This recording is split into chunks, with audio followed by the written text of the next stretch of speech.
This episode is brought to you by HASA. Liquid is clearly better. Liquid chlorine is the highest purity, works immediately, has no added cyanuric acid or calcium, and it will leave your pool safe, clean, and clear. And by the bottom feeder professional grade battery powered vacuum system. It sucks to clean pools, so cleaning pools sucks less. Get $100 off with code DVB100. This episode is brought to you by Skimmer, the #1 pool service software in North America. With Skimmer, you can streamline your schedule, grow your revenue, and keep your customers coming back with 5-star service. Whether you're a one-person operation or an established team, Skimmer is your partner in success. Visit getskimmer.com/poolguy to try Skimmer for free for 30 days. The Pool Guy Podcast Show. The Pool Guy Podcast Show. The Pool Guy Podcast Show.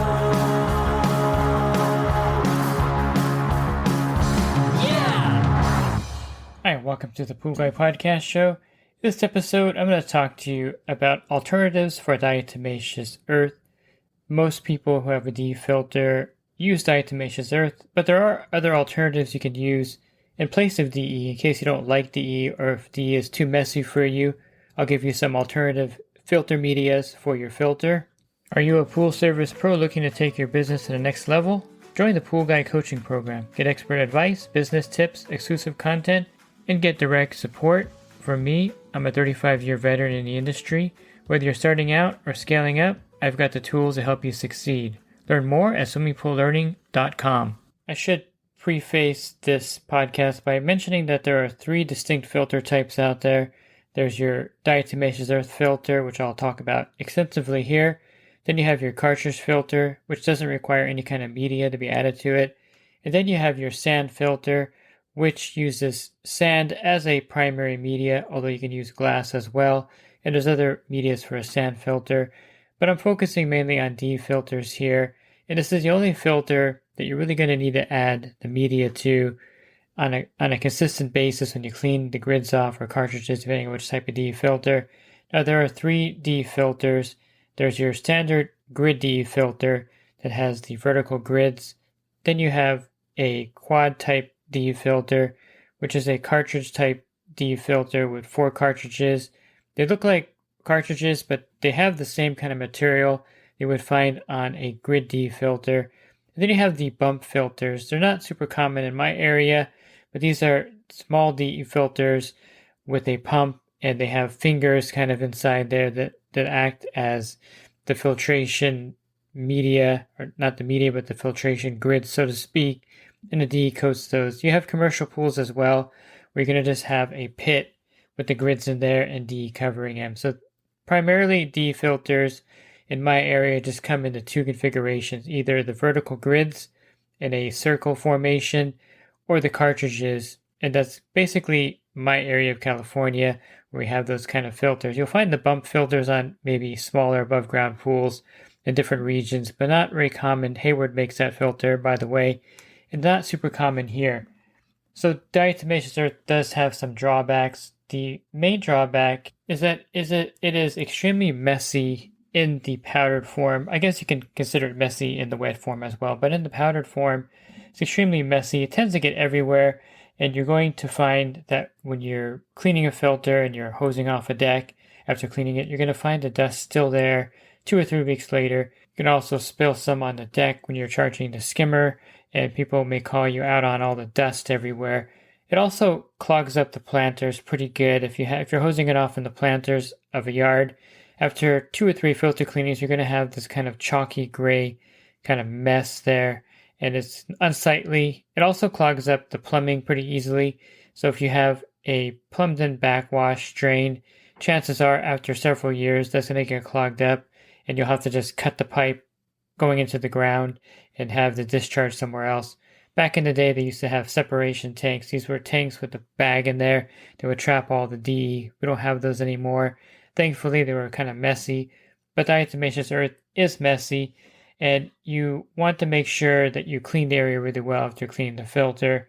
Now, diatomaceous earth is a fine white powder made of fossilized remains of diatoms. So this is microscopic aquatic algae with silica-based cell walls. one thing that you may notice after you clean a DE filter, I've noticed this myself, is that you may get an algae bloom. Now, I don't know if this is related, and I think I asked Bob Lowry this, but I can't remember what his answer was specifically. I could probably look for it. But since it's kind of an algae-based, fossilized, microscopic, aquatic thing, maybe there's some correlation between cleaning a DE filter and then within a week or so having some algae bloom in the pool. I don't know. I just had that happen. It could just be coincidence, but I've noticed that before. But that's kind of what DE is, and it can actually filter down to the smallest filtration, and that's why a lot of pool pros like DE filters, because it can filter down the 2 to 5 microns. Another benefit of DE filters is that you can backwash them in between cleaning them, and that's another benefit of having those at a commercial pool or at a heavy use pool, or if you're in an area you get a lot of dust. That's the benefit of DE filters. Now, is DE hazardous? Well, it depends on the type of exposure. If you are breathing a lot of the fine dust in, if you're doing 40 filters every 6 months and you're breathing all this in without taking precautions, I would say that your health is definitely at risk because there is crystalline silica inside diatomaceous earth, and it is a group 1 carcinogen. It's more, I think, in the United States, a industry-based carcinogen. And of course, if you inhale a lot of the dust over time, you're going to get some chronic lung problems and maybe even cancer. So I would definitely recommend wearing a mask when you're using diatomaceous earth.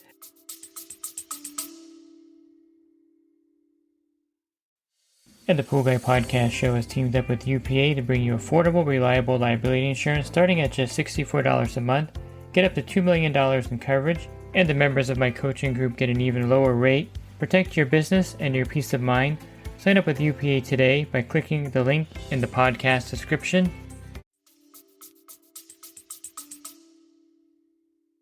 Another great alternative to just the DE dust itself, I'm talking about DE still, I haven't actually given alternative medias yet, but another alternative to just the regular bag of DE is the Cellulose Low Dust DE. I like this product. It comes in a more plasticky bag. It's not like those paper bags that rip everywhere and get DE all over the bed of your truck. That's another thing with DE that's a problem. The bags that come in tend to be really cheap, and if you hit it on anything in your truck bed, it's going to crack open and you have DE all in your truck and you're hosing it out for 2 or 3 weeks. But the Cellulose Low Dust DE is a little more expensive, but it's already kind of, I don't know how they do it. It's moistened, I guess, in a way, or compacted. I probably should find out how they make it. But it's basically, there's no dust in it. And that's why it's called the Low Dust DE. So the Cellulose version of the DE, I think, is my preferred diatomaceous earth because of the fact that it doesn't have any dust in it and is a safe way to add it to the pool without having to worry too much about dust everywhere. So that's kind of the drawback of DE. Now, it is highly effective. Don't get me wrong, it's something that has been effective for years in filtration. It's just, again, messy. The dust can be an industrial carcinogen if you breathe in tons of it. And it's one of those things where there are alternatives to diatomaceous earth now. One of the first alternatives that you may turn to is perlite. Now, you're not going to save on the dustiness of it. It's actually a little finer than diatomaceous earth.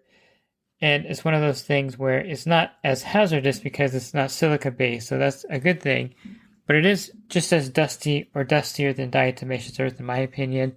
And it does come in usually the cheap bags that can tear pretty easily. Now, perlite is actually volcanic glass that is rapidly cooled and hydrated. And it's something, it's like a popcorn process when they make it. And it's actually ends up expanding 20 times to its original size. So it's really lightweight and porous. You'll find that the 25-pound bag of perlite feels lighter than a 25-pound bag of DE. It's just because of the way they manufacture it. And it's great for filter media because you don't have to use quite as much perlite as you would use for DE because as I mentioned, it's kind of in an expanded form. Think like a bag of corn and a bag of popcorn, and you get the idea of perlite versus diatomaceous earth. The filter's down to the same 2 to 3 microns as DE. It's non-toxic and it doesn't have the crystalline silica, which is a great thing because you don't have to worry about it. And I think it's basically a very comparable product to diatomaceous earth. except for the fact that when you do hose it off on a planter, it doesn't clog up the planter, it doesn't clog up the plumbing as badly as DE, and you'll find that it keeps the pool just as clear, and it traps algae and dust and dirt just as DE does. So it is definitely a great alternative material than diatomaceous earth, and I really like perlite over DE. There's different brands like Aqua Pearl, Next Pearl, and Harbor Light, and these make the perlite. Most of the suppliers will carry the perlite or they'll stock the perlite. And real quick, I'll give you a quick correlation between, well, actually I should touch on the last material here that you can use. Now, this is a cellulose material. This is made from plants, wood pulp, or cotton, and it's refined into a very fine powder or fiber.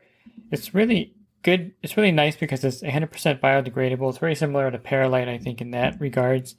And what I like about it is that you don't have to use quite as much. I'll talk about that when we talk about dosing in a minute.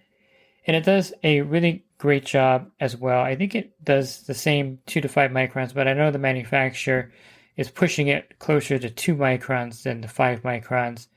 And I like the product. I remember one time a customer was using it in their filter, and I was kind of like ranting and raving at the customer because I had never seen the product before. And when I took the filter apart, it looked like he just put, 1 or 2 scoops of D in the filter, and that was it. And you'll notice that it does coat the grids very lightly. So when you do take the filter off to clean it, it's not going to have a lot of the media.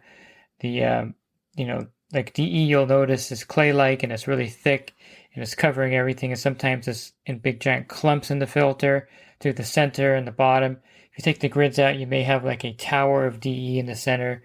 This doesn't have that same effect. Perlite more or less does have some of that kind of look to it where it can look like it's, in the filter and full, but this cellulose material definitely does not have that, and it's much, much easier to use, and you need much smaller amounts. Let me give you the dosing here, or the dosing comparisons, so you can kind of see between diatomaceous earth or DE perlite and the cellulose material. I should mention that there are 2 DE scoops now in the market. When I first started, we used like a Folgers coffee can, and that technically is only half a pound of dry DE. And so there's a small blue scoop, usually a dark blue scoop, and this is only a half a pound of diatomaceous earth. So remember that Aladdin makes the smaller scoop. It's pretty popular. It's a scoop that's been around forever. And then you have Blue Devil and you have Super Pro that makes a true 1 pound DE scoop.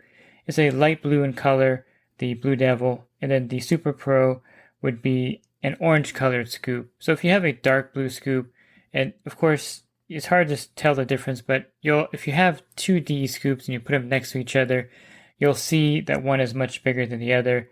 Of course, it doesn't do you any good by talking about it if you don't have both scoops, but you'll notice that the larger scoop is about 6.3 inches in height versus the standard one, which is a little bit shorter than that. So the larger scoop is about 6.3 inches, and then the smaller scoop would be smaller. That's half a pound of DE. And that one's more or less like a 1 pound coffee can. So when you're adding the diatomaceous earth, it's important to know which scoop you're using. You can overdo it if you're using the half pound scoop, if you're using the 1 pound scoop, in place of the half pound scoop. But regardless of that, the manufacturer will tell you how many pounds of DE to add to your filter. So if you had a 48 square foot DE filter, for example, you would add 6 pounds of DE, which are 6 of the large orange scoop or 12 of the half pound scoop. I know it's confusing, and the industry kind of started out with the half pound DE scoop, and then they've kind of brought in the full 1 pound dry scoop, I should say.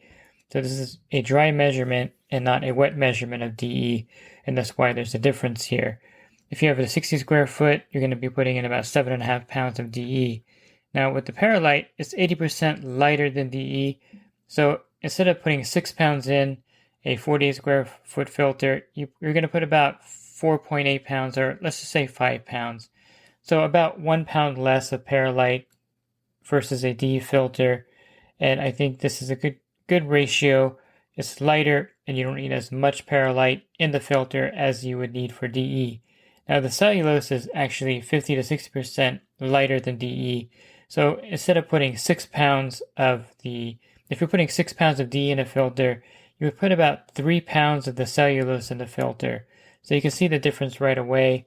And again, I mentioned that the cellulose looks like it's lightly coating the grids, where diatomaceous earth is a heavy clay-like coat. And the perlite is very similar to DE, almost the same. You won't notice much difference, except that it's a little bit lighter, and it's not going to coat it quite as heavily as DE. And so that's kind of the ratio or the dosage for the perlite and the cellulose versus the diatomaceous earth. And DE, of course, you're going to use more of that in the filter than the other two because the other two are lighter materials compared to diatomaceous earth. And one question I'm often asked is, can you mix these together? And the answer is, you probably don't want to do that because they're not, even though they are different medias for the DE filter, they're not quite compatible because of the weight. So if you have a DE filter and you charged it with diatomaceous earth and then you backwash it after 2 months and you want to add perlite, it's not going to have the same kind of effect, I don't think, because the diatomaceous earth is more of a hard clay-like material once it gets wet. Perlite's lighter. And so if you put the perlite in there, maybe you put a pound or 2 in there and you have DE already, it's not going to blend in too well. And the same thing with the cellulose. It's such a light material that if you have DE already and you put the cellulose in after backwashing, it's not going to coat the grids nearly as well as the diatomaceous earth. And if you have cellulose and you put diatomaceous earth in there after backwashing it, then you're adding more of the media onto the grids, and it's going to defeat the purpose of the cellulose itself. So you don't want to mix these medias. You want to do a clean filter, clean the filter grids, clean everything off, and then use one of these medias in the filter. I find that with a quad type D filter, the Pentair Quad D filter, perlite seems to work a little better than the diatomaceous earth. Sometimes you'll get a little bit of DE blowback after you clean the filter, recharge it. And I've noticed with perlite, you don't have that same problem. So if you have a quad type DE filter and you're charging it with DE and you notice that some DE comes back in right away at the beginning when it's fresh, try switching over the perlite and you won't get that blowback. And it's a better material to clean with, I think. Again, overall, the cellulose and perlite, it's just much easier to manage over DE as far as cleaning the filter. And it filters down just as well. So if you may want to just check it out, try switching over to a cellulose material or perlite and get away from the diatomaceous earth and see if you like it better. I think you'll like both of these medias better than diatomaceous earth, and you may switch all your filters over to perlite or cellulose on your pool route. If you're looking for the podcasts I've recorded, you can find those on my website, swimmingpoollearning.com. On the banner, click on the podcast icon. There'll be over 1,700 podcasts for you there. And if you subscribe to my YouTube channel, you get an episode posted there Monday through Friday as well. And if you're interested in the coaching program that I offer, you can learn more at poolguycoaching.com. Thanks for listening to this podcast. Have a great rest of your week, and God bless. This episode is brought to you by HASA, providing products that deliver clean, healthy water for every aspect of everyday life. The bottom feeder battery-powered vacuum system, portable, powerful, and only weighs 12 pounds. And Skimmer. Get Skimmer, America's #1 pool service software. Podcast listeners can try Skimmer for free at getskimmer.com/poolguy.